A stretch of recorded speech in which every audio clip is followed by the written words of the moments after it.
మంచిర్యాల ప్రభుత్వ జిల్లా పరిషత్ బాలికల పాఠశాలలో విద్యార్థినులతో అసభ్యంగా ప్రవర్తించిన ఉపాధ్యాయుడు సత్యనారాయణను తల్లిదండ్రులు దేహశుద్ధి చేశారు.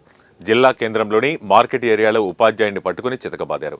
అనంతరం పోలీస్ స్టేషన్లో ఉపాధ్యాయునిపై ఫిర్యాదు చేశారు.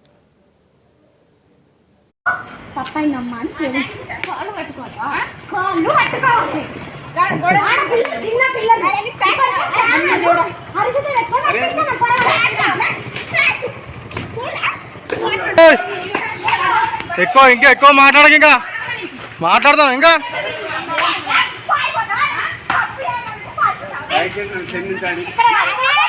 ఆన్నే మొక్కాలే.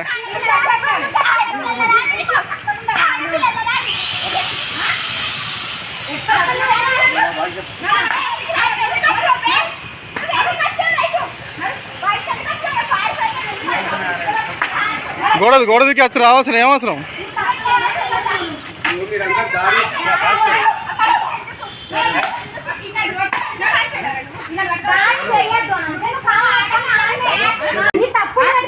తప్పులేదు, మీరందరూ దాడి చేయడానికి